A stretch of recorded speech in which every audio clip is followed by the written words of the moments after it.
folks, I know there's a history here. I'd like to get this hearing in today. You know, everybody needs to just focus on the relevant facts, okay? I know there's a history here.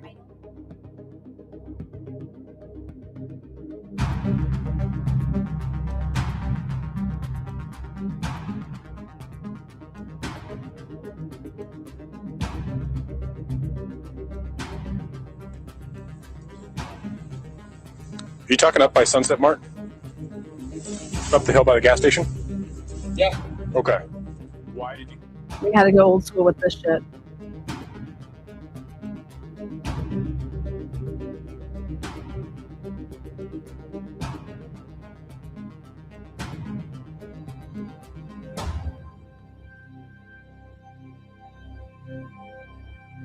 All right.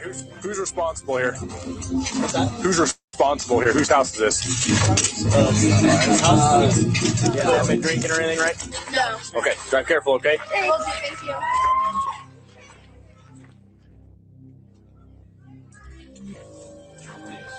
This is when the other group that ran away. Oh, really? You just ditched it? Awesome. Yeah, those ones kept walking to the car. It's truly for the win.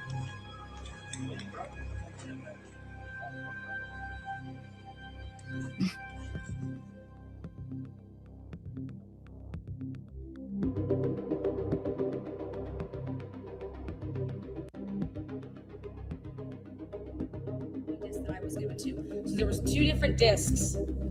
Okay, they all knew about it.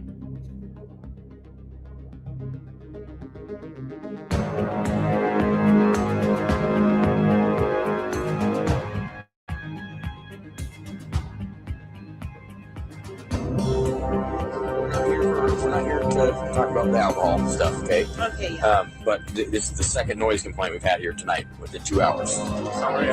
Good, right. Good. Is this your place? Yeah. Perfect. You know why we're here? And I see noise. Noise, yeah. Yeah. Big speaker right there. Yeah. Nothing against having a party. Once neighbors start calling in, if you have an issue. All right, guys. Like brains, and like if you need a lot of brains, you're gonna be In motherfucking trouble. What is up, guys? I have a very special guest today. I'm going to bring her out. I think you guys have seen her, but not like up close and personal. We've actually only seen her working in a DMV with a dog in the background, and Brian Goldberger just right in our faces. This is actually a weird story, not what we are going to be expecting on how this all came to light. And let's just bring her out. Peggy, come on out. Let's do this. Hi, Peggy. Hi. Thanks for having me. Thank you for joining me. I was like, of course. I reached out to you like a while ago. You were under a gag order. It was still so new, and I was under a gag order. Yeah, I was not allowed to talk about it yet. Okay, so we're going to get into all that. So I also have the video because you know that it's public now. Yes. Okay. So from me to you, you are by far the nicest DMV person I've ever come encounter with. Not the first time I've heard that since the video came out, and I really appreciate it. Thank you to everybody who thinks that. I really try and be nice. I like helping people. First of all, how long have you been working? Do you still work there? I do not still work there. Now I'm actually at the Table, Kitchen, and Bar in Pullman, Washington, which is a fabulous restaurant up at the golf course here. Nice. And I really love it. It's I'm all about customer service, and it's much funner to do customer service in the restaurant world than it is in the Department of Licensing world. If that makes sense. Yeah, I mean, the stories that you must have from the bar. I used to own a bar. Oh, nice. Yeah, so, very fun. I love working here. So so are you at work right now? Yeah, my boss actually said I could come shoot the video here, so I didn't have to have the chaos of my dog and stuff. Oh my God, that's awesome. Yeah, so live from the Table, Kitchen, and Bar in Pullman, Washington. Yeah, come get yourself a beverage. Come on now. Oh, we have the best drinks and food. Yes, please. See, there you go. Okay, so you're no longer working there. Prior to, how long had you worked there from like November when this happened, how long had you been there? About a year, I would say, maybe a little over a year. Okay, So okay. So, not a super long time. I just had my daughter, so I was just coming back to work after having my daughter. oh, okay. So you were a new mom, or was that Yes. like was that your first kid? No. Second. Okay, okay. Well, Yeah. congratulations. Thank you. You were like had a baby, come back, or like I shouldn't say come back, start working there, Mhm. and well, we're gonna get into the whole that day, and that was a Friday, right? I believe so. Yeah, it was the 18th. Yes. Okay. And this is how I found you. They released the witness list, and the names weren't redacted. And so I went hunting to try to figure out of all these names who certain people are. Okay. So I have when a I did very it, unique name. I bet I was easy to find. well, it's funny because I thought at first, because it's funny that you said like I'm at the restaurant now. And I was like, oh my God, I wonder if this is like the bartender of one of the places, because somebody was trying to say that like Brian Colbert was like a creepy guy at the bar. And I was like, no, that was in PA. I was like, this girl's a bartender or she works at the bar that's in Pullman. I was like, interesting. I was like, let me keep on digging. You know what I mean? So that's when I was going through the different names. I was like, I really want to talk to the woman that was at the DMV, because there's been all like a ton of speculation around just why'd he even go in there on that day? What was he like? I would never have expected to see when they released the 20-minute video. I was like, who spends that much time in talking to like? And I was like, I got to talk to this girl. So yeah, a lot of people spend that much time talking to me for some reason. Okay, so I'm kind of just going to get into it here. Well, when the murders happened, did you guys know about it? Did you know, like, were you following the case? Yes, as much as anybody was in the early days of it, it was like this horrific thing that happened in our small little community. And you have to understand, Moscow and Pullman are basically like a joined little separate community. We're only separated about like 7 or 8 miles, 2 small university towns, and everybody kind of knows everybody. So when this happened, this like horrific thing happens to these 4 kids. I mean, we were all just shocked. Like, stuff like that doesn't seem to happen in this area. So it made us all feel not safe. And like you hear me say in the video, like I couldn't even believe I started my whole like this is a great safe community spiel with him, because that is something I'd said to many people before. But through the sentence, as I was finishing it, I realized, how could you be saying this when that just happened? And that's when I immediately amended it to, oh, well, and I got flabbergasted and just said, other than the Moscow thing, because I couldn't believe I was just talking about how you safe. Actually said that because like some of the time you can't hear all of it. And so you actually said that? Yes, I did. I brought that up to him, and his response was, oh, I know, right? Oh, okay. So good. So I'll go to that part of the video when that happens, because some of the video you can't, obviously people are talking, there's other people, so you can't hear everything. And we have microphones in those little plastic windows there. So it makes everything echo that much worse and makes the sound like not travel. Those like plastic barriers that got put up for COVID blocked everything. So he was much harder to hear because the cameras were on our side of that barrier. Okay, so it wasn't like that until COVID. Yes, yeah. Okay. No, those barriers came up for COVID, and I believe they're down now. Oh, okay. So did you before so November 18th, we're gonna get into that day, but were you guys ever notified from like the police or anybody as far as coming there or calling you guys to say, hey, we're interested in any white Elantras? Was that ever like a call that you guys got, and to be on the lookout for? To us? From my understanding, there may have been like the main, like in Olympia, like the main offices may have been contacted. Okay. But I don't know that for a fact. That was just one of the rumors that was going around. But my boss at the DOL was actually the one that contacted the Idaho State Police when she found out that we had helped license his car. Okay, so I want to get into that. So your boss, was it after his arrest? Yes, because we didn't know before that.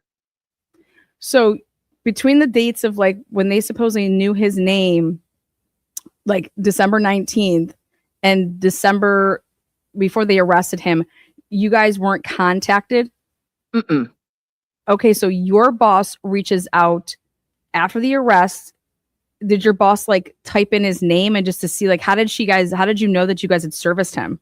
That was basically it. Like, we were all like, gosh, he looks familiar. The name sounds familiar. And sure enough, when we put it in the system, it popped up as, yeah, we had helped him. And that's when she was like, we have to contact the police. And oh my gosh. And So then that's after that, I was wild. involved. Oh my gosh, that's wild to hear that happened, because what I would have expected is they're doing mass research before they arrested him on who this guy is, and they were supposedly running all of his stuff. And I thought for sure, like, the first thing that you're going to do is run. It would have popped up like, oh, he had just changed his plates, right? I mean, or you tell me, is that what? How does it pop up? Like, well, because we're going to get into the whole thing there. It wasn't like he was transferring a title from PA, which is something people do when they move to a new state. You have to transfer your vehicle, your ID, all that stuff to become a resident of a new state. So that part of it's not particularly unusual. Okay, yeah. Well, was it unusual that he did his license at one point and then he waited to do the plates because he had his license first changed over? Mm-hmm. And then he waited to do the plates. Or do you recall that? Yes, not unusual because the state of Washington actually has a like 90-day law with new vehicles. So if you purchase a vehicle and you move it to Washington state and you've owned it for less than 90 days, and you're coming from a tax that, or a state that maybe has no sales tax or lower sales tax in Washington state, well, they're going to charge you the difference or the full tax value of that vehicle's fair market value when you go to register it in the new state, regardless of what you paid before, regardless of if it's not like, you trying to like one up the state. It's just a genuine, I bought a car and moved to Washington. I didn't know.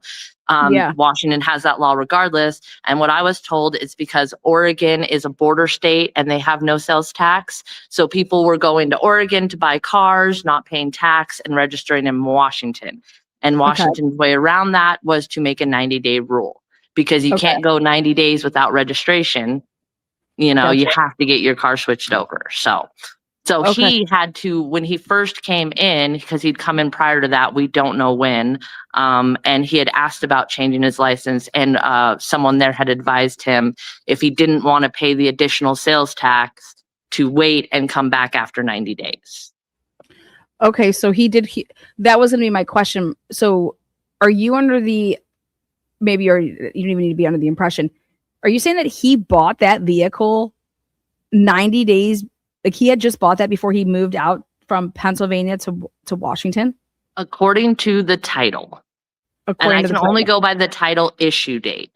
Whether it was just him getting a replacement title or he just purchased the vehicle, I don't know. But what if it was like in his mom's name and like it transferred into his name? It could have been something that they did over there, like maybe she transferred it to his name before he left in Pennsylvania, and then when he came here with the car newly in his name, it was still within that 90 days, and it looked like it was a new car to him. Okay, got you. Perfect, because I was wondering about that. So wow, okay, so you guys alert the police that hey, we serviced him. We have our building is under 24-hour surveillance. How long do you guys keep that film? Like, because it was outside of like the 30 days when he was there, Yeah, no, I believe what she'd said was that she had like a private security firm that kept all the footage, and I think they keep it for like a certain amount of time. I don't know the dates though of how long that they keep it, but obviously long enough that they still have the footage from that day. Okay. Are you aware that Brian Colbert's vehicle didn't have fog lights? Did anybody ever talk to you about that? No. Okay. Just curious if they ever mentioned that. So the police, so you basically get involved because you're the girl that checked him out.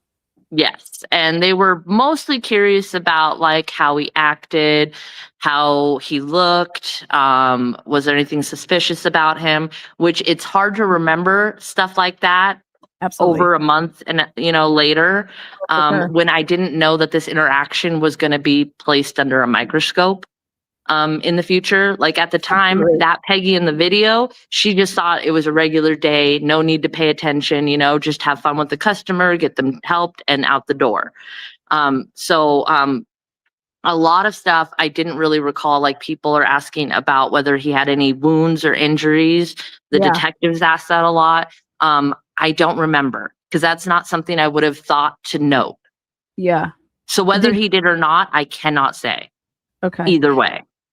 Do you recall which investigators talked to you? I don't remember their names because it's so many years ago now. Yeah. I'm sure it's on a case file somewhere. I was gonna say, was it the FBI or was it Idaho? 2 Idaho state detectives. Okay, that's so interesting because we've pulled every single interview to like go through all the files. And just so you know this, like your name is not in any interview. Interesting. Well, they didn't interview me like at the station or anything like that. They came to my work to talk to me. Yeah, they usually still do that. That's Do you remember when you were interviewed? Was it after? So it was after his arrest. Yeah, and it was after my boss had contacted them. Like I would say, like within a few days, they showed up to talk to me, and then shortly after, I was contacted by the prosecutors to come talk to them, and then immediately placed under a gag order. So was that Bill Thompson and Ashley Jennings? Did you have to go to their office? Yes. Okay, and so you met with them. Did they tell you that this was being recorded or anything? The initial interview with them, no. But there were cameras at the grand jury trial that I testified in. Oh my gosh, so you were a grand jury witness? Yes. Oh my gosh, wow, crazy. Okay. Did they ask you, do you recall any questions that they asked you about that? Pretty much the same ones that most people are having. They asked about the transfer of the title, why he had to wait, why he had to do it around that date, what were the state laws regarding that. They asked me about the required odometer reading, which again is just a Washington state law with any vehicle that's like less than 20 years old. Both the seller and buyer must sign an odometer agreement. Or if you transfer the vehicle into a state, you have to swear about the actual odometer readout on your car. And I think that's just to protect future buyers so that people aren't lying about odometer readouts. Because as we know, low miles, you can sell your car for a lot higher. High miles, not so much. So it's just an effort to, I think, keep people honest about the miles on their vehicle. Do you remember what he said when he was there? Do you recall that at all? About the odometer? Yeah, like I can play the video again. Do you remember what he said? Was it like 115? Yeah, was it like I remember him saying that. And then he had to go out and check to write the exact miles on there. And but I don't remember about how much he said because I heard a lot of odometer miles in those days. So it's hard to remember just one.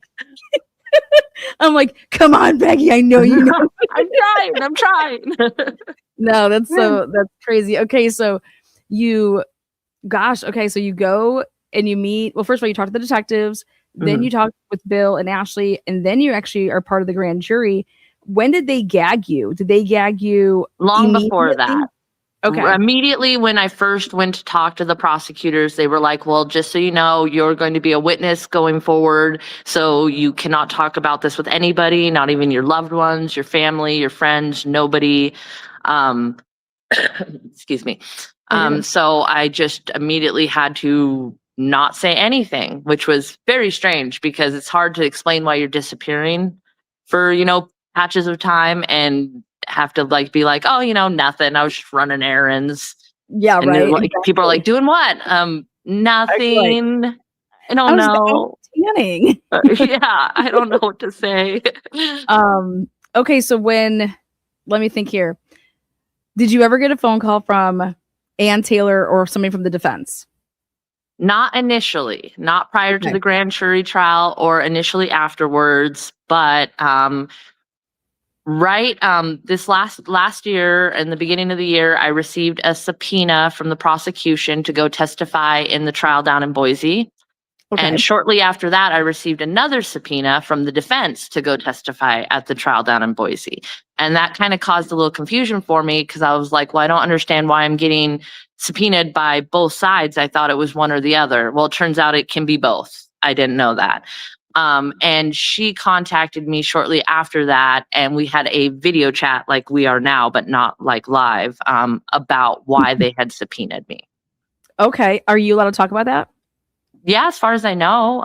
She just said that because I had a normal interaction with him, that they liked that they wanted to talk about that basically. I think I was one of the few people who was like, no, I didn't get creepy vibes. I didn't know that it was him. It was just a regular interaction. That was what I was gonna get into is, so she basically says, hey, can you do a video chat? And you say, yeah, that's perfectly fine. And was it her or was it like one of her? It was her. It was Ann Taylor. Okay, cool. Mm-hmm. Did she say that she was probably going to call you as a witness or? Yeah, they had already subpoenaed me. So. Okay. And was she asking you questions about like, did you think that Brian was trying to hit on you? Did she say anything like that? She did not ask me that. No. Did you feel like that ever when you were there? No, I don't think so. But I guess I don't generally think people are hitting on me. I mean, it's not like the first thought that ever popped into my head. That. I don't think it looks like that, but I was like, I gotta ask her because people like to just run and say whatever. I'm like, I want to know what like her take. So you weren't like, oh my God, that guy was totally trying to hit on me. No, I didn't think that. Okay. And but I don't think that about any guy. Were you flirting with him? No. Exactly. No. It was like, no, dude, I was just being nice. She's just like a nice sweetheart. Like, dude, give me her as my DMV check, man. Like, yeah, I'm just an oversharer. Like, I like to talk to people, and like, I'm like, oh, you want to talk about baseball? Let's talk baseball. You know? Yeah. You want to talk hiking? Let's talk hiking. Yeah, that's what I was like. So, did you feel you didn't? Did it surprise? How about this? Were you surprised? Were you like, I'm shocked that it's him that they're saying that did this, or were you just like, wow? I mean, a little, I guess, initial, like, really? No way. And then as things came to light, it started seeming like, I was like, oh, okay. Yeah, no, it seems kind of obvious now, I guess. So I mean, when you say like it seems kind of obvious, what do you think makes it like? Are you talking about like the facts of the case? Did they tell you that you're allowed to follow like the case or not? They said try and stay away from it, and I did. I honestly, I'm one of those obnoxious people who likes following the rules. So like if I'd see something pop up, I'd be like, don't look, you know, swipe away. I gotcha. But it's hard not to hear stuff about it, and especially since people would bring it up around me, not knowing I was involved with it, and it's not like I could say stop talking. I'm just like, oh, okay, interesting. Yeah. I gotcha. So yeah, I'll pull up the video here in a minute. I didn't get the vibe that he was flirting with you. I didn't get the vibe that you were flirting with him. Thank you. Now let's talk about, did you ever think to yourself, he was wearing gloves the whole time? Yes. Okay. And this is the one thing that I remember the most vividly about our interaction, because he walked in with gloves on, and I'm thinking, what guy wears driving gloves? What a goob. That's what I want to know. Do you think that they were driving gloves? Did you peek at them? Were they straight up driving gloves? Yes, they were like isotoners. Okay. Like black leather gloves, if you know, like, and I remember this because of thinking like, who wears driving gloves? Like, that's really dorky. And I think I said in my video, it's quirky. But it's quirky, yeah. Yeah, it is quirky though. And like, but it was cold, and then he'd mentioned being from back east, and like my simple brain was like, seems like something people from back east would do, wear driving gloves. I don't know. Well, so that's why that part of it sticks out in my head. What if I told you he was like a germaphobe? Did you ever hear this about him? I did not. And that wouldn't surprise me with it being still the COVID Okay. time. Like it still wasn't like totally over. People were still freaked out. So seeing people in gloves and masks all the time wasn't abnormal at the Okay. time. Because that was the first thing that like people would say, oh my God, he had his gloves on the whole time. And I was like, I can't wait to ask her, because if they're like super tight fitting, I'll say this: who wants to take them off and put them back on? If they were like that type to be like a pain in the ass type of thing. But I didn't know if they were like more like winter gloves. And I'm like, how the heck is he writing? But I noticed that like he didn't have his like phone out. You know how like a lot of people, and you guys have that conversation about like your phones, and you're like, I could go like the whole day and not even look at mine. Like it's like not a big thing for me. Do you remember what he said about that? Was he the same way? He agreed with me. I think like, oh yeah, totally me. I'm the same way. Yeah. Like it's just like whatever. And so, and then the other part about that is people were trying to say that like, oh, something about like his DNA. So he couldn't get his DNA on stuff. And I'm like, you guys, I don't see all into that. Once I found out that he was we're talking like when he was younger, a total germaphobe. He washes his hands to the point that they like get all red and stuff. Oh, wow. And so like, yeah. And so I was just like, when I found that out, I'm like, there's just people that are like that. And so I'm like, I can kind of put that in that column of like, especially he had a picture. Did you see the selfie picture that he took? I think I've seen some popping up here and there, like shirtless selfies. Okay, he basically took a picture already of his hands right kind of after the crime. And for me, it was like the only thing that I was told from an expert is if his hands would have been all bruised because of the amount of stabs, I'm not like trigger warning here. That's a repetitive motion that would have caused like bruising. And that could have been something that if somebody would have noticed. And if you're wearing gloves, then you can't notice that, but he took a selfie picture, and it was, I don't know if he was, and like he's admitted to it, the killer, that bruising might not even have taken effect yet. So the picture that he's taking the selfie with his thumb up. So I was just curious, was he complaining at all about like his hands being sore or anything like that? He wasn't making it to me. Yeah. No. Yeah. I didn't hear it, but I was like, I just want to ask. Just I don't know if you like heard him like maybe like I don't know, be writing and he couldn't write or something. I don't know. I didn't notice that. I remember. Okay. Not that I remember. So when you first found out, like I said, you guys did the work behind it. You guys were the ones that notified the cops. Mm-hmm. Was your boss and stuff interviewed? Because they have to get in touch with like, how did they get the surveillance video? Did they go through? So they just talked to her and asked if they could have it. And she was like, of course, I'll have my guy burn you, put it on a flash drive or burn a disc or whatever. They probably don't even burn discs anymore. Who am I kidding? So probably put it on a flash drive. Here you go. I think something like that. But yeah, because I had to watch that video with the detectives when they came and talked to me. And then I also watched it when I first went and talked to the prosecutors, and then watched it again at the grand jury trial when I was being, when I was testifying at the trial. Okay. What other questions did they ask you at the grand jury as far as they asked me about the gloves. They did? Mm-hmm. Okay. Asked me about his demeanor. And like I said, it was mostly like technical questions about the legal side of things, like the title transfer, the odometer, things like that.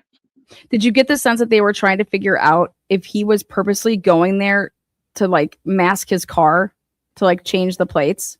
It's hard to say because, again, with this like gag order and with the way everything was done and them trying to keep everything very separate and secret, I didn't really know what role my testimony was playing in this whole thing. Okay. I just knew they asked me to come there and tell them what happened. And all I can do is show up and honestly tell them what happened. And whether that helps or hurts, I have no idea. They didn't like really clue me into that. Yeah. Yeah. That's what And I get that it's for a reason. They're trying to build a case and they need it to stay, you know, secret so that their jury pool doesn't get tainted and things like that. I just, yeah, I was just like one little piece. So I'm not sure Yeah. how it all shaped into the full case that they had. Absolutely. Absolutely. And like, because that's I can see them asking the technical questions. And to me, it'd be like, okay, we're trying to get a sense here, or at least the people that are going to be indicting is, did this kid go? And from what you're telling me, it seems like he had to do this based on the conversations that were had the last time he was there. You get what I'm saying? Like, otherwise, because that's what I've always wondered. Why didn't he switch his plates and do everything all at the same time when he went and did his license? Like, who wants to go to the DMV again? Exactly. Right. And I will say, though, that the licensing office for driver's license is a totally separate office in Washington State. All we did at that DOL was vehicles and vessel licensing. Oh, okay. So you have to go to two separate places no matter what. Yeah. Yes. Oh, interesting. That's not how it is here in Ohio. So that's It's not how it is in most states. I think we're like one of the only ones that does it like that. Okay, sweet. I love to learn stuff like that. Like, that's because it would matter. So here, Brian Kohlberger, regardless, would have had to go to two separate places, no matter if he, and when he probably went, well, when I played the video a little bit, I thought what you told him, you're like, yeah, you can come, but if you don't want to do that, if you're, like you said in the beginning of our interview here, it was like, you'd want to wait because of this 90 day, whatever you don't want to pay twice or something, right? Exactly. Like, if you bought the vehicle and already paid taxes on it, just because you happen to come from a state that has a lesser tax rate, why should you be punished because you decided to come to Washington State to, you know, go to school or for a job opportunity or something like that? Like, you shouldn't have to give the state more tax money, in my opinion. But that's just my personal opinion. And a lot of people in this state's opinion. Yeah, absolutely. I mean, clearly. So then that's because he would have had so would it have anything to do with, because he had a birthday in November, or would that just be about his license? Yeah, his birthday was in November. And see, it's nice talking to you, because then you'd be able to tell me that if I'm going off of my license and I have to and I realized that I was like, well, he already did that. He already did the license part. You get what I'm saying? That was way separate. So he gets his license, and then I noticed that you had to give him two plates, basically the front and the back. Yes. And he was like, hey, we don't do that in Pennsylvania. We only need one.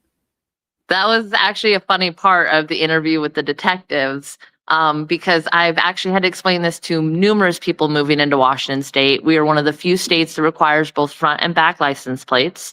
So a lot of people moving here don't have a mount on the front of their plate or on the front of their car for a plate because they've never been required to have one. So they don't come stock like they do in Washington.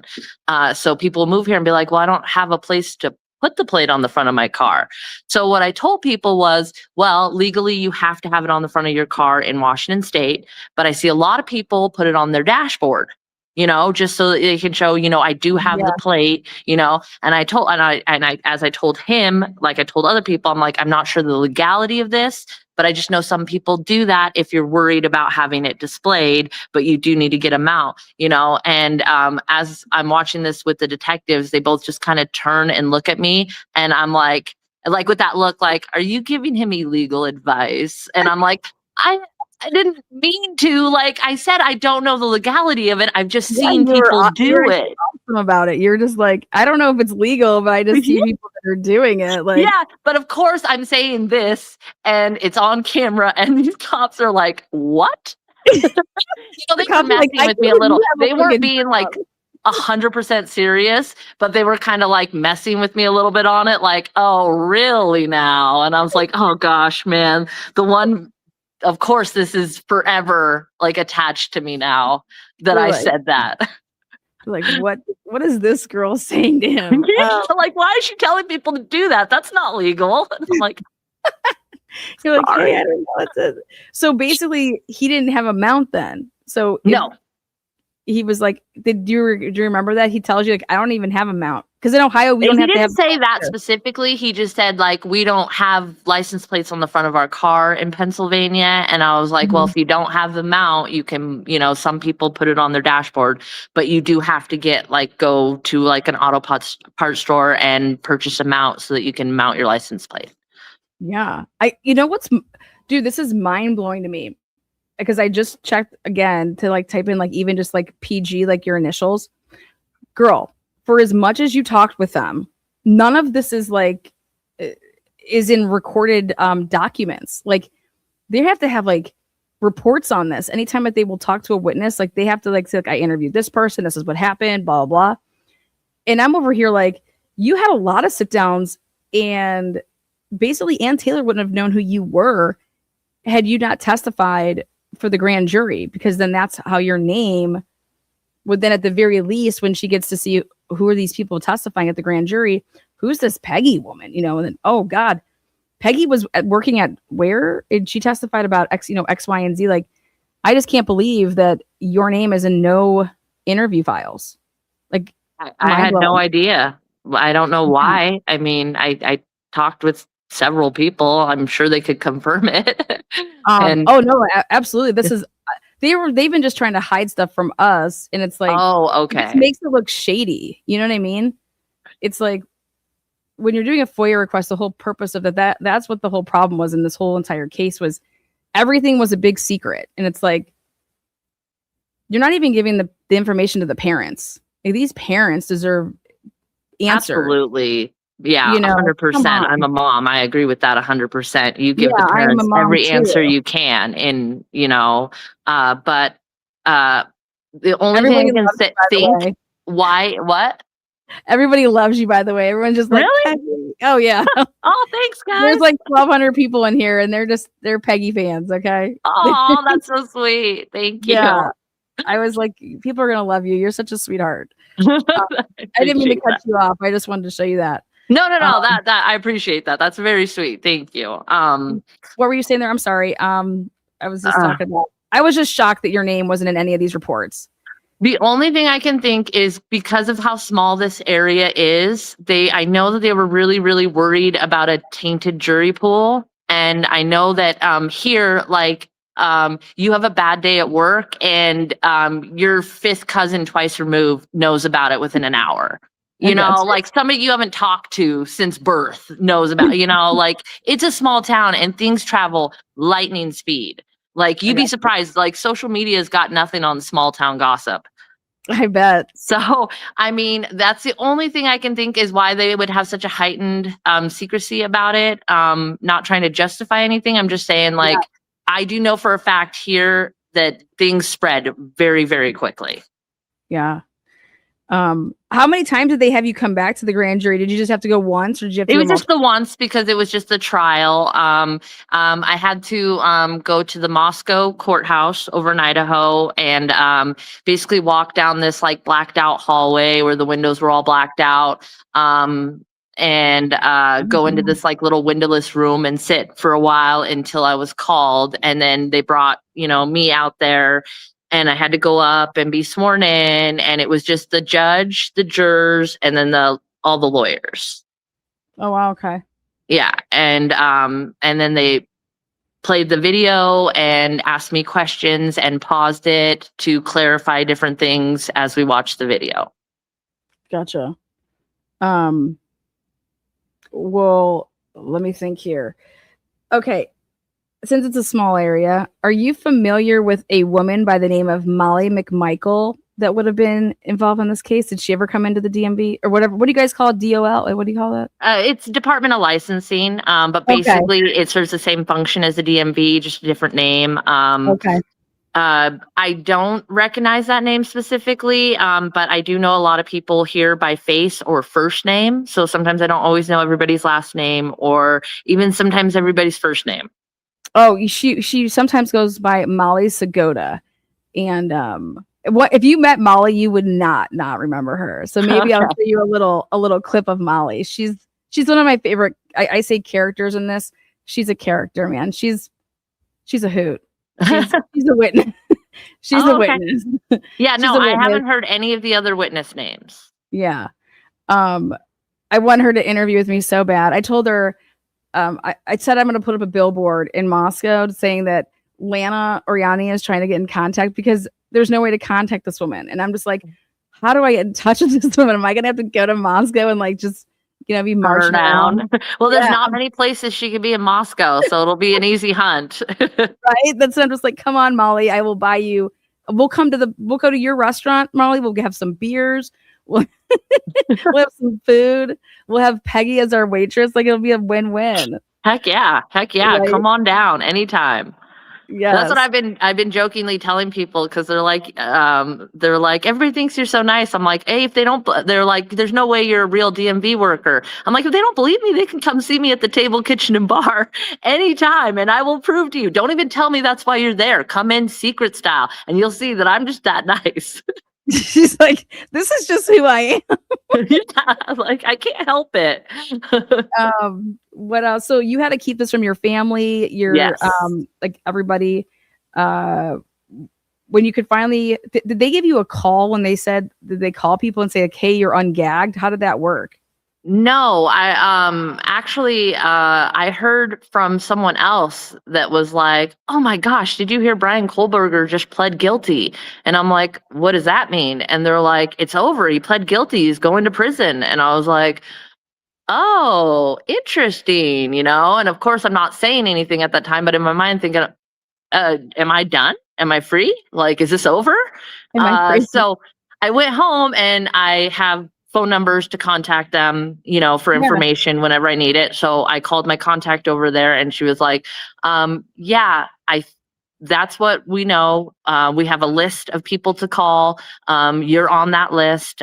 We just hadn't quite gotten there yet because it's still new. We're still processing the paperwork and finalizing everything. And then they said, I think as soon as this is all finalized, we'll give you a call and let you know that the gag order is released. And sometime later, I got like some texts and some emails saying, hey, the gag order's been released.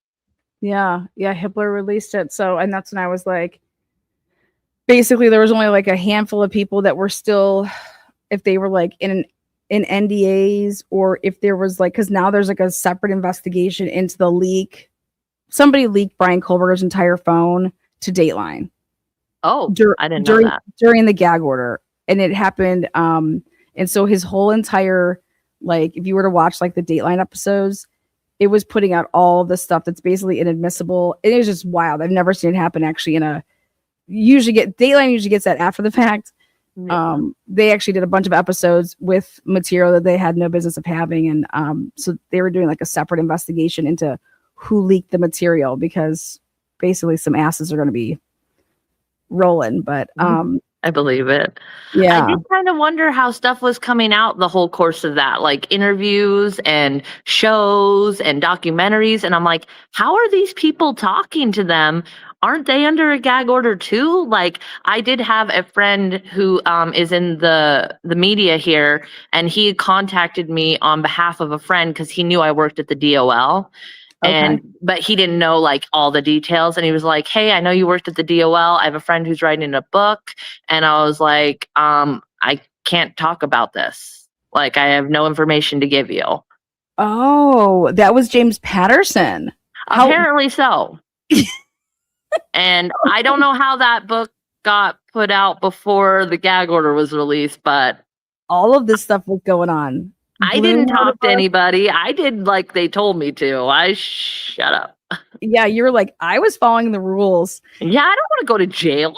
Right? No. Like that's what I was thinking. I was like, dude, there's like no, are they enforcing any of these consequences? Because I'm telling you, you nailed it. Everybody was talking, and I'm just like, holy shit. Like, how is this allowed?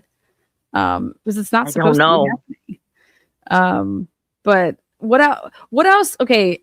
So just what else do you think I or anybody out there would want to know, like, that I didn't ask you about, or like, if there's something that sticks out to you, I don't know,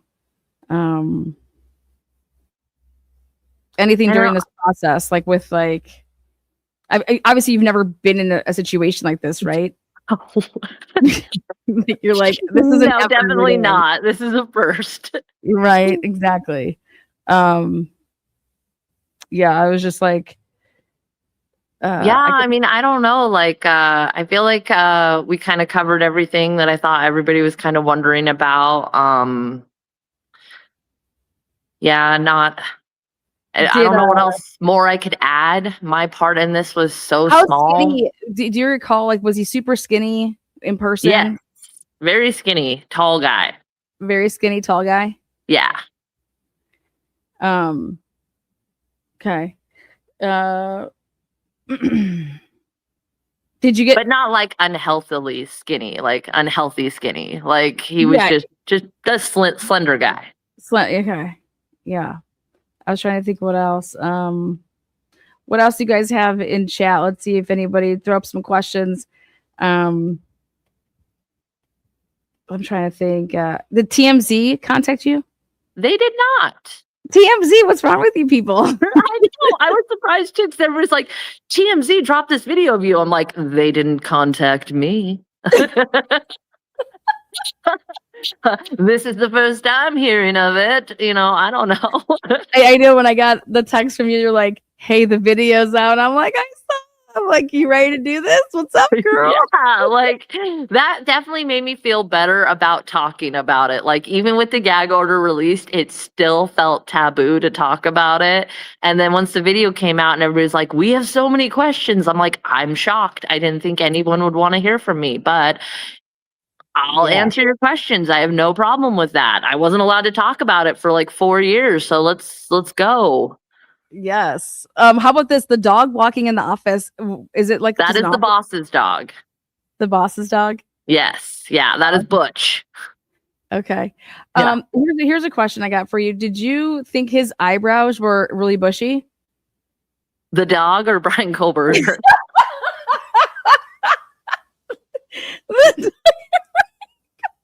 The dog. I'm sorry. Brian Kohlberger. I mean, yeah, his eyebrows were prominent. Very prominent. Yeah. Okay. Now is that just because you recall, like, here, I'm gonna show you. Did they zoom in on this video when they showed it to you? Hold on, let me just try to pull this up.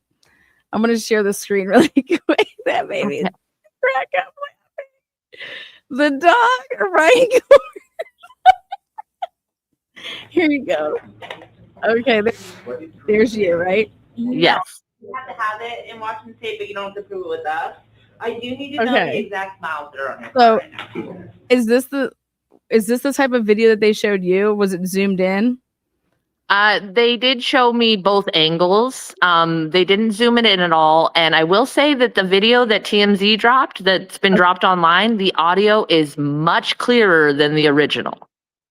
Okay, so they enhanced it. Definitely enhanced it. And I think that's why it's so much louder and like you hear everything so much better, is because the only way to enhance it is to make everything loud, I'm guessing. So yeah, but like that's the clearest I've ever heard that video. Was with when you saw it on TMZ, right? Mm-hmm. Okay, so they weren't using an enhanced version when they were just using the straight up original video. Okay. And so do you guys get to wear whatever you want at work? Because this is like amazing to me. Oh my god. Yes, we do. Awesome. And the slippers, I can explain. The owner bought those for all of us because those are concrete floors we're standing on for 9 hours a day. And even in the best shoes, by the end of the day, your legs, your back, your feet, everything hurts. And she bought some for herself and found it worked. So she came in with slippers for everybody. Oh my gosh, she seems like a really big sweetheart. Yeah. So it's not unusual that we were wearing slippers there. It's the norm. Those are hard floors to stand on that long all day. I bet. Okay, so Brian Kohlberger had just, I think, gotten a haircut. Could you tell that? Yeah, he did look like he had a fresh haircut. Okay, yep. I'm trying to get in touch with the person that cut his hair. If you know who that is, to send her I do not, but we only have like 2 places to cut your hair in town. Like there's a Great Clips, and then there used to be a Supercuts, but it closed. So. Oh, okay. Yeah. So I'm gonna see if I can get in touch with that broad. So that is what you're talking about. This little window here that you're behind, right? The Yeah, clear. this is like a plexiglass type thing. And then there's a little microphone right there, like in the middle of the window. Okay. Did they ever ask to see? Oh, this is what I didn't ask. When he uses his card to pay, did they ever ask to get any information on what card he used or anything like that? They did not ask me. Okay. If they asked the boss, they may have asked the boss because that would have been the person that had access to that. Okay. And so, so basically, did you, or was it your boss that called in the tip line? My boss. Okay. Was it the FBI tip line, or did you just do the regular one? I honestly don't know. She went into her office to make the call and then was like, hey, so it's some detectives are going to come by to talk to you. And I was like, what, today? And she was like, no, in like a couple days. And then sure enough, a couple days later, they came by to see me. Okay. That's such interesting information that this wasn't until after the arrest of Brian Culver that you guys were the ones that reached out. Like that is, I'm telling you, that just literally mind fucked so many people to hear. I just want to let you know that everybody thought it was the opposite way. So to hear you say that, it should just kind of put into perspective of like, what were they really doing from December 19th to basically before, he was arrested? Like, how were they going about gathering any information on him? I do know in Washington, even the police, I believe, do have to go through Olympia and file a public records request to get any information about vehicle licensing. So maybe they were waiting on Olympia. Okay. So, and you never remember anybody telling you to be on the lookout for, or them talking about that they are looking for white Elantras? Not to my knowledge. Yeah. I mean, there may have been something on the news possibly, but I just don't really recall when that all came out. If it was before, during, after. But nobody came to like your place of employment. No, and said be on the lookout for a car. No, nothing like that. Or just have you guys registered any or anything like that? Like it wasn't. No. Okay. So the next part about this, so there's that. Now he goes out, so he comes back in. Much, but yes, theoretically you can. And Oh, he said, yeah, about 115,000 miles. okay. So Where do you think it was when you were talking about like it being safe? Was that like around the hiking? Talking about hiking?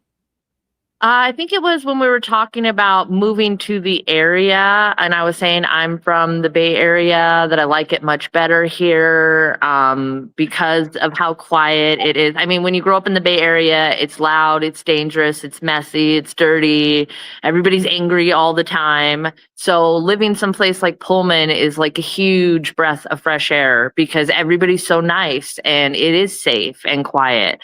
And until things like this happen, unfortunately, it feels really safe, but then something like this happens and it kind of shakes you out of your little bubble. Is it surreal to like watch this video and think, oh my God, like I can't believe, like, is it just? It is very surreal. Very, very surreal. And it's also, like I told you earlier, I just had my daughter, so I'm about 100 pounds heavier in this video, which is unfortunate. I'm like, great, they got me fat. You're like, come on, man, you couldn't even get my good side. I worked so hard to lose weight for 9 months, and now everybody sees, they're like, oh, we see why you had to work out so hard. You're funny. You're funny. You're a good girl. Like, you're just down to earth. I love it. Thank you. I think so.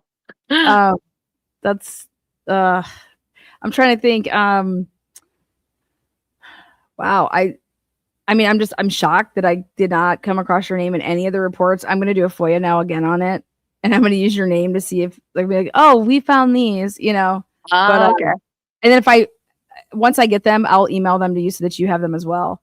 Awesome. Did they ever give you a copy of your police reports? Because basically their interview of you, like they have to type up, and then if you were to ask for, oh hey, could I get a copy of any of the reports that you got that I ever did with you guys, then you'd be able to get them as well. But they never gave you anything, did they? No, because like at the time, yeah, I didn't even think like anything was really official until they were like, yeah, you're under a gag order and you're going to testify. It just all seemed like I was just like providing tip information before that until they actually were like, no, we want you to be a witness and in this trial. So yeah. Wow. I'm trying to think. Okay, so nothing about this. Like, okay, here during this day, did you ever? Because they cut it right after the interview, or not the interview, but when he leaves, did you ever have any conversations with like your coworker here to your right, or anybody in the building? That's my friend JL. I love her. She's the best. Oh, right there. Yeah. Okay, so sweet. Did you ever like talk to her or anybody that day to say, after he would have left, oh my God, what a creep? No. Yeah. Were like, because how like I just know how my friends would have been, or anybody usually at work, like you'll have like that, or like with like if a hot guy comes in there, okay, and then they leave, and you're just like, damn, he's fine, or something like that. Right. See, there it's more like no matter how nice you are, you're still taking hundreds, sometimes thousands of dollars from people when they come in this interaction. So no matter how nice you are, by the end of it, some people are upset and want to like yell and scream at you about like, how could you charge me this much? Why are you making my life so miserable? And I'm like, I'm just the employee who pushes the buttons, right? Like this isn't going in my bank account. Like I don't have this money. And when I come license my car, I pay the same. Like, it's not different for me. So that would be more of the comment I would make. Like someone would like scream at me and leave, and I'd be like, geez, they were so nice.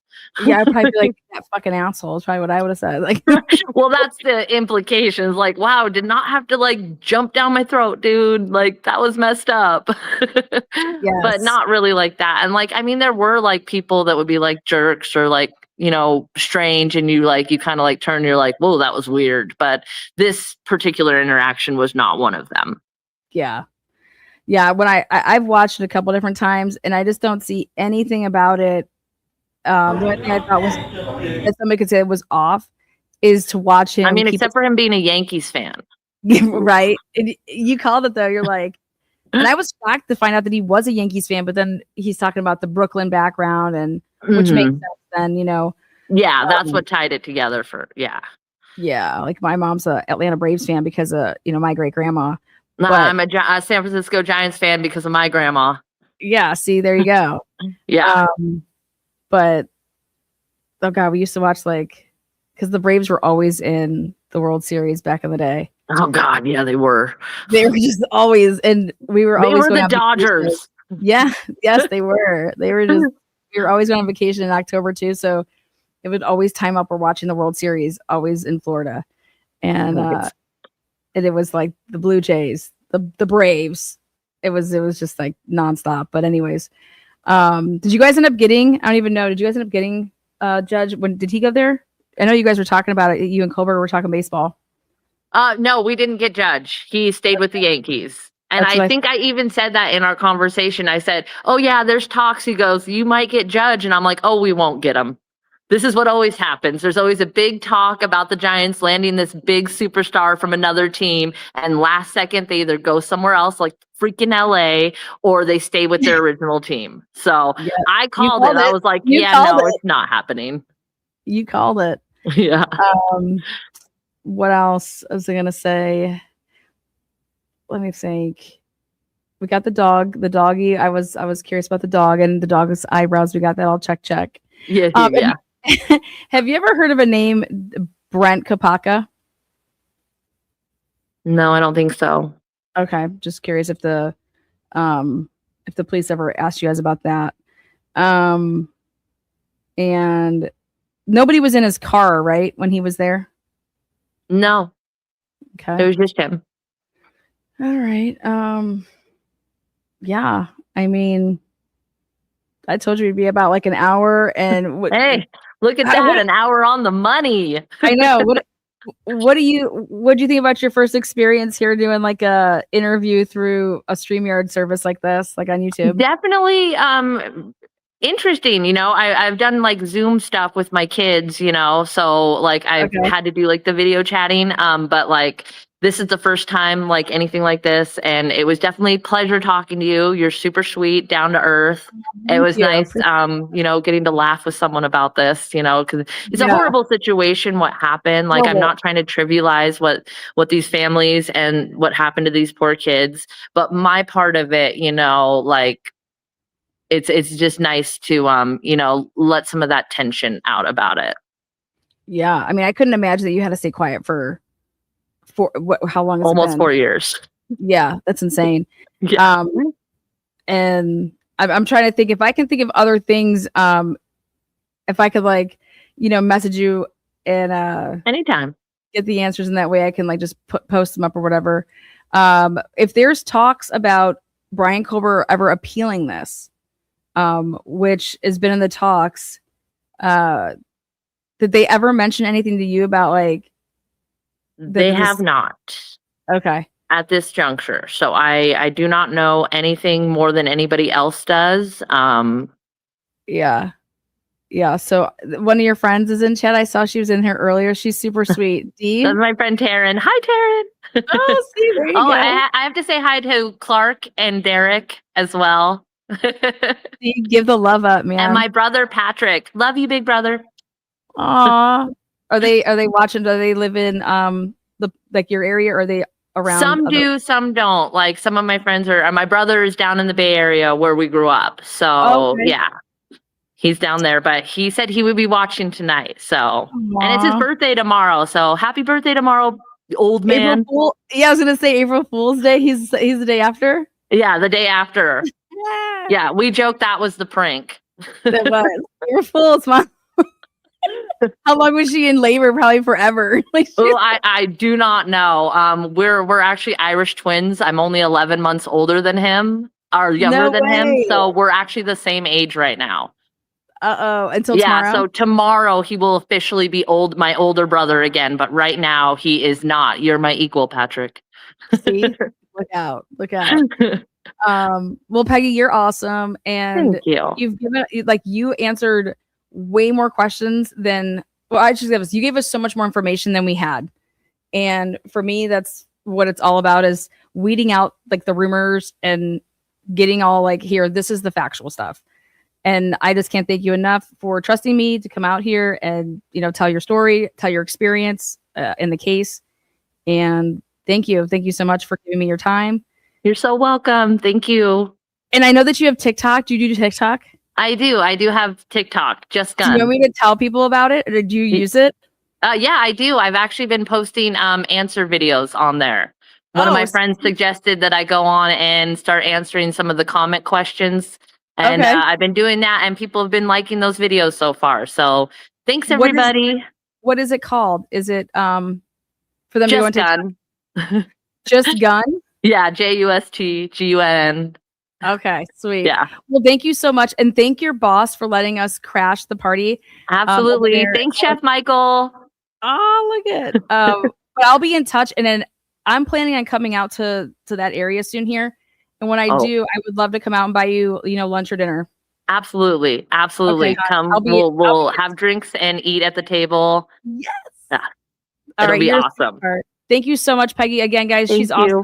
She's answering questions on her TikTok. Go check it out. Thanks again, Peggy, so much. And like I said, we'll be in contact. And when I come out there, I'd love to hang. Absolutely. Thank you so much. All right. Thanks, girl. Bye, hon. Well, there you have it, guys. Peggy has spoken. And Peggy, oh my gosh. Peggy's amazing. I want her to be like my guest every day. Dude. Peggy testified in the grand jury. I told you guys are going to be shocked about what Peggy has to say. When she told me, she's like, we actually called the police. I said, wait, what? Woo. We're going to talk all about that. We'll break it all down. thank you so much. Shout out to Peggy's family, whoever was watching. Thanks so much for watching tonight. Peggy was amazing. I think Peggy was fair. I think Peggy was honest. She's like, I'm only just saying like my experience. No, I wasn't flirting with him. No, he wasn't flirting with me. No, I didn't think he was a creep. It's just a normal, like just any other day at the DMV. So what do you guys think? Peggy's adorable. Peggy's adorable. Peggy's this. I love it. So yep, go rewind it back. Watch the beginning. We jump right in it. Baby coming next month, Lana. Awesome interview. Thank you so much. I got to figure out how I can click on. It's not highlighting any of the super chats.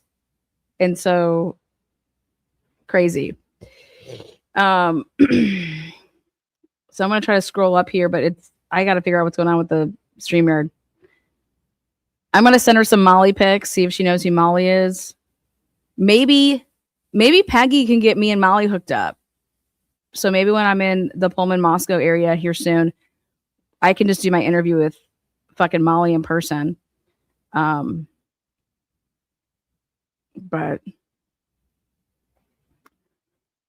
yeah, I got to digest a lot of this. And so I want to do a recap of everything that we learned from Peggy tomorrow. I may need to have a part 2 with Peggy because I want to get these reports, her police reports. You guys, there is not a single police report, not a single one with Peggy's name in it. Like Idaho State Police, where are those reports with Peggy? Like Moscow Police Department, nobody wrote a report saying I spoke with Peggy. This is crazy to me. The only way that Ann Taylor knew that Peggy fucking existed is because Peggy testified at the grand jury. This is wild to me. I just went over, guys. Also, I'm going to be breaking down tomorrow the 45 pages here, okay, of the filing that was done by EWU Media. So I'm going to go over that, print all that off, read it all today. Like I'm shocked. And that's why I asked if the feds were the ones that interviewed Peggy, because they're trying to withhold the Fed stuff from us. So I was like, okay, maybe the feds did the interview. Fuck no. Peggy's like, they were Idaho detectives. I think they were Idaho State Police detectives. God, I am going to fall over if it's Mike Van Leuven. If it is Mike Van Leuven, I am going to literally pass out. I hope it's Mike Van Leuven. Peggy, if you're still listening, if the name Mike Van Leuven rings a bell, Ed Jacobson, anybody from the Coeur d'Alene area, Michael Douglas, Brett Payne, Sergeant Blaker, Gunderson. I'm just going to give her a fucking list. Peggy, who did you speak with? Tolson, come on. All right, guys, give it up. Peggy, we'll be back tomorrow, guys. Thank you so much for joining. Hit the thumbs up on your way out. Hopefully you guys enjoyed it just as much as I did. Peggy rocks. Over and out. Idaho4. This is my exclusive interview with DMV Clerk, PegiGunn. Appreciate you. Peace.